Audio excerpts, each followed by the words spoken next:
Sikap dan perilaku kita hanyalah cerminan dari apa yang masuk ke dalam pikiran kita.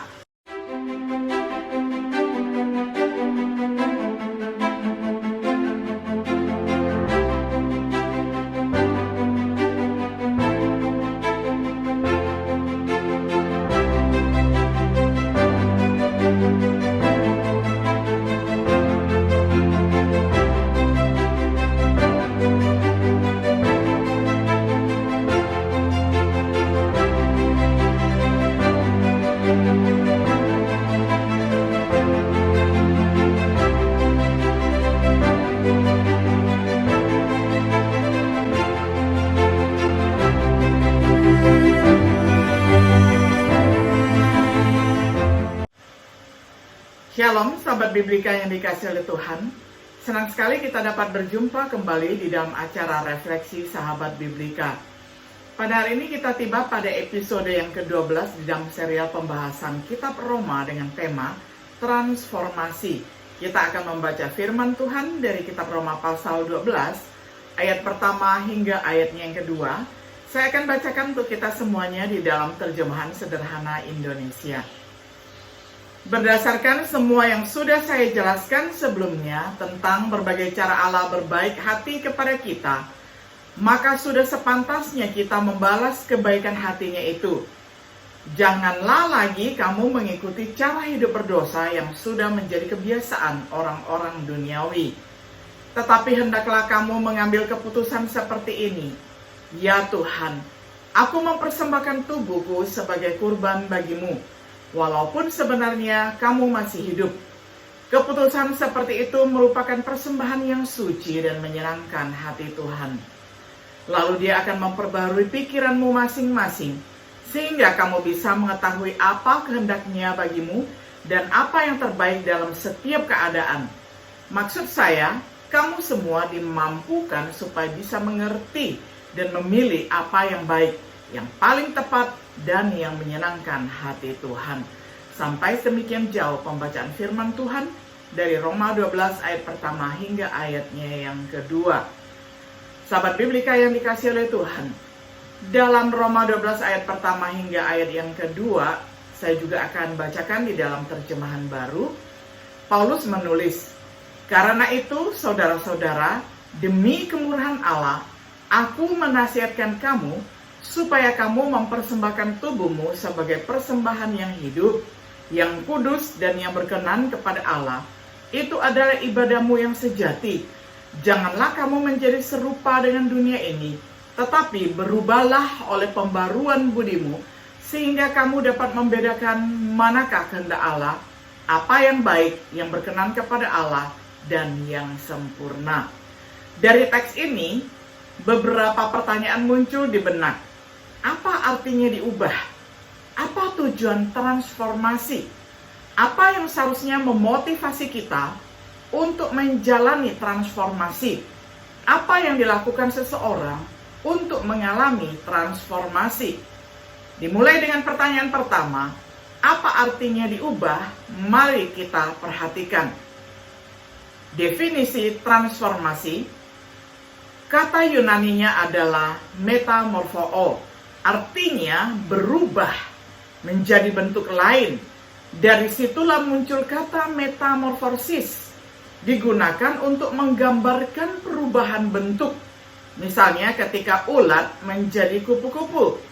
Di dalam Perjanjian Baru, kata ini digunakan untuk menggambarkan apa yang terjadi pada Yesus di Bukit Transfigurasi. Ketika Yesus berubah bentuk, berubah wajah, berubah penampilan di gunung yang disaksikan oleh murid-muridnya.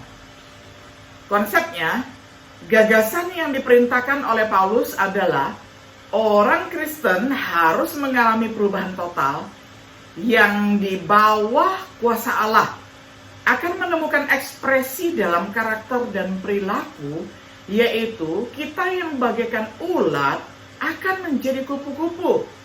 Perhatikan bahwa Paulus menggunakan kalimat pasif menunjukkan bahwa transformasi adalah sesuatu yang kita izinkan untuk dilakukan terhadap kita.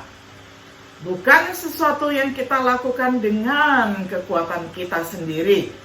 Sebaliknya, kita tunduk pada kekuatan Tuhan dan dengan kasih karunia-Nya kita berubah menjadi bentuk lain. Kita menjadi ciptaan baru, 2 Korintus 5 ayat 17. Tapi ini membawa kita ke pertanyaan kedua kita. Apa tujuan transformasi? Tujuan transformasi untuk menjadi seperti Kristus. Seperti yang diungkapkan oleh Paulus di dalam 2 Korintus 3 ayat 18. Seperti yang ditetapkan oleh Tuhan di dalam Roma 8 ayat 29. Tujuan menjadi murid menjadi seperti gurunya. Seorang murid tidak bisa melebihi gurunya, tetapi murid yang menyelesaikan seluruh didikan akan menjadi seperti gurunya. Lukas 6 ayat 40. Tujuan dari kehidupan Kristen, sebagai saudara-saudara seiman, kita juga tidak boleh saling menipu. Karena kita sudah membuang sifat hidup lama itu seperti membuang pakaian rusak. Sekarang kita sudah diberi pakaian yang baru, yaitu hidup baru yang semakin hari semakin sempurna dalam mencerminkan sifat-sifat Yesus sendiri. Allah pencipta yang mengerjakan hal itu dalam diri kita karena kita sudah mengenal Dia melalui Yesus. Kolose 3 ayat 9-10. Untuk hidup seperti Kristus. Untuk mempersembahkan tubuh kita sebagai persembahan yang hidup, kudus, berkenan kepada Tuhan. Bukankah ini yang Yesus lakukan di bumi? Ibrani 10 ayat 9. Jadi kita harus mempersembahkan diri kita sebagai korban yang hidup. Roma 12 ayat pertama. Untuk membuktikan bahwa kehendak Tuhan itu baik, dapat diterima dan sempurna, bukankah ini yang Yesus ingin lakukan di bumi? Sebab aku turun dari surga bukan untuk melakukan kemauanku sendiri, tetapi kemauan Bapa yang mengutus aku. Yohanes 6 ayat 38. Jadi kita harus menunjukkan bahwa kehendak Tuhan itu benar. Roma 12 ayat 2. Demikianlah tujuan dari ditransformasikan. Memang itu adalah tujuan menjadi orang Kristen. Namun, mengapa banyak yang tidak pernah mengalami transformasi yang Tuhan tawarkan? Mengapa mereka tetap seperti ulat? Mungkin mereka tidak memiliki motivasi yang tepat. Yang ketiga, motivasi untuk transformasi. Kasih karunia Tuhan. Dalam teks kita, Paulus mengimbau transformasi berdasarkan belas kasihan Tuhan, Roma 12 ayat 1. Kemurahan Tuhan apa yang telah Paulus bahas sebelumnya dalam suratnya. Kebebasan dari dosa, Roma 6 ayat 16-18. Karunia hidup yang kekal, Roma 6 ayat 23. Damai dengan Tuhan, Roma 5 ayat 1. Akses ke kasih karunia Allah, Roma 5 ayat yang kedua. Diselamatkan dari murka Allah, Roma 5 ayat 9. Bukankah kemurahan Tuhan menggerakkan kita untuk bertobat dan mencari transformasi? Padahal Allah sangat baik dan sabar kepadamu. Dia sudah menunggumu untuk bertobat, tetapi kamu tidak mempedulikan semua kebaikannya. Ketahuilah bahwa kebaikan hatinya yang Dia tunjukkan kepadamu adalah untuk membimbing kamu supaya bertobat. Tetapi kamu mengeraskan hatimu dan tidak mau bertobat. Tidak tahukah kamu bahwa kamu sedang menimbun hukuman yang lebih berat bagi dirimu sendiri? Pada hari Allah menyatakan kemarahannya, semua orang akan melihat bahwa hukuman Allah itu adil. Roma 2 ayat 4-5. Kasih Kristus. Di tempat lain, Paulus mengungkapkan kekuatan motivasi dari kasih Kristus. 2 Korintus 5 ayat 14-15. Kasih seperti itu memaksanya untuk hidup bagi Yesus. Bukankah kasih Kristus menggerakkan kita untuk hidup bagi Dia dan seperti Dia? Satu-satunya alternatif untuk diubah adalah menjadi serupa dengan dunia ini. Kata selaras, suhematizo, seperti yang digunakan di sini, menyiratkan bahwa yang sementara dapat diubah, tidak stabil, yaitu bahwa kita hanya bisa menjadi tiruan salinan saja. Jika tidak diubah, kita akan menjadi serupa dengan dunia. Bersikaplah seperti dunia, menjadi seperti mereka yang ada di dunia, di mana kita akan mempermalukan nama Kristus dan orang Kristen lainnya. Secara lahiriah kita mungkin bertindak seperti orang Kristen, tampak seperti mereka, tapi itu hanya salinan murahan yang akhirnya mengungkapkan sifat aslinya. Apakah itu yang kita inginkan? Untuk mempermalukan nama Kristus, untuk menjadi orang Kristen plastik, atau menjadi orang Kristen yang nyata? Mengapa tidak membiarkan kemurahan Allah dan kasih Kristus memotivasi kita untuk mencari transformasi? Prosesnya tidak sesulit yang dibayangkan. 4. Proses transformasi. Pada awalnya, ingat, transformasi adalah proses pasif, berubah atau diubah. Roma 12 ayat 2. Kita tidak dapat mengubah diri kita sendiri dengan kekuatan atau perbuatan baik kita sendiri. Sebagaimana Paulus dengan jelas menggambarkan dilemanya sebelum pertobatannya. Roma 7 ayat 14 hingga ayat yang ke-24. Kita harus tunduk pada pekerjaan Tuhan atas kita. Itu dimulai ketika kita dibaptis ke dalam Kristus. Karena di sana kita mengalami pekerjaan Tuhan. Disunat secara rohani saat dosa-dosa kita dihapus, dikuburkan lalu dibangkitkan bersama Kristus, dihidupkan bersama Kristus, diampuni dari segala pelanggaran kita. Karena di sana kita mengalami pembaruan oleh Roh Kudus, diselamatkan oleh kasih karunia Tuhan, melibatkan pembasuhan kelahiran kembali dan pembaruan oleh Roh Kudus. Karena di sana kita bangkit untuk berjalan dalam kehidupan yang baru. Roma 6 ayat 3 sampai 8. Telah dikuburkan bersama Kristus melalui baptisan ke dalam kematiannya. Telah disalibkan bersama Kristus agar kita bebas dari dosa. Dibangkitkan untuk hidup bersama Kristus. Ketika digabungkan dengan iman dan pertobatan, baptisan menjadi titik awal di mana transformasi sejati dapat terjadi. Memperbarui pikiran. Proses transformasi berlanjut saat kita memperbarui pikiran. Seperti yang ditunjukkan di dalam teks kita Roma 12 ayat 2, Efesus 4 ayat 20 sampai 24. Kecuali ada pembaruan pikiran, setiap perubahan dalam hidup kita akan menjadi dangkal. Memperbarui pikiran dimungkinkan oleh di mana kita menetapkan pikiran kita. Menetapkan pikiran kita pada hal-hal yang di atas. Kolose 3 ayat 1 sampai 2. Menetapkan pikiran kita pada hal-hal dari Roh Kudus, Roma 8 ayat 5, yaitu memberi makan pikiran kita dengan firman Tuhan, doa, persekutuan, dan lain sebagainya. Kisah Para Rasul 2 ayat 42. Dengan pikiran kita diperbarui, kita dapat mengalami transformasi sejati. Dengan menanggalkan manusia lama dan mengenakan manusia baru, Kolose 3 ayat 2, kemudian dilanjutkan ayat 5 sampai 10. Dengan hidup menurut Roh Kudus, Roma 8 ayat 5 sampai 13. Proses transformasi sangat sederhana.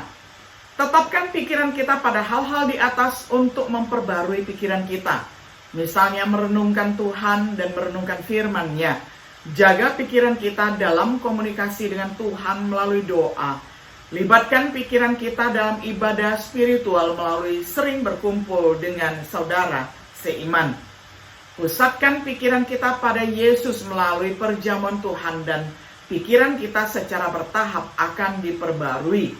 Dengan pikiran yang diperbarui, menjadi mungkin untuk menanggalkan yang lama dan mengenakan yang baru. Untuk menanggalkan manusia lama dengan dosa-dosanya. Mengenakan manusia baru dengan pola teladan Kristus. Studi modern dalam pengembangan diri mengkonfirmasi kebenaran ini. Kita menjadi apa yang kita pikirkan. Kita dapat mengubah sikap dan perilaku dengan mengisi pikiran kita dengan gambaran mental yang positif.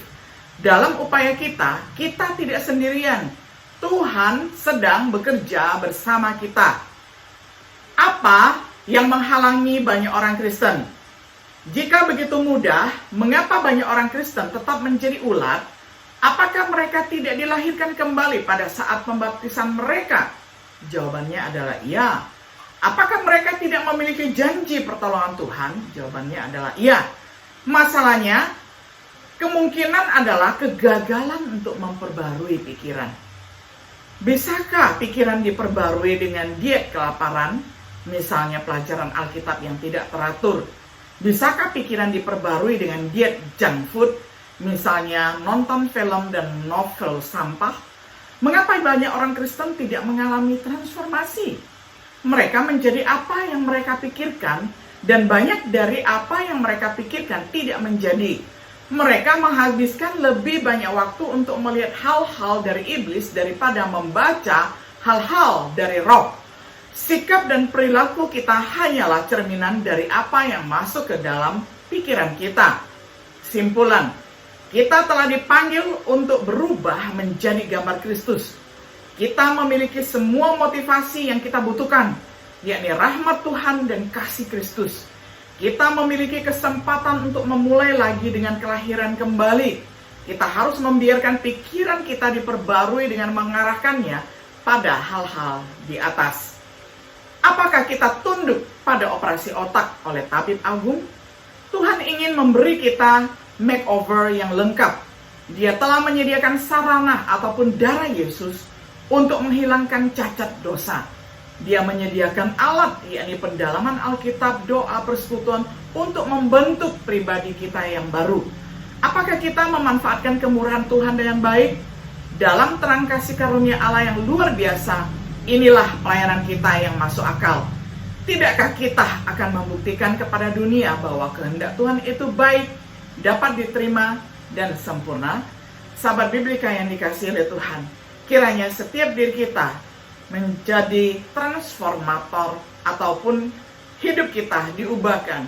Kita mengalami transformasi seperti yang Tuhan kehendaki. Kiranya kita menjadi pribadi-pribadi yang baru yang memuliakan Tuhan. Tuhan Yesus senantiasa menyertai dan memberkati kita selalu. Shalom.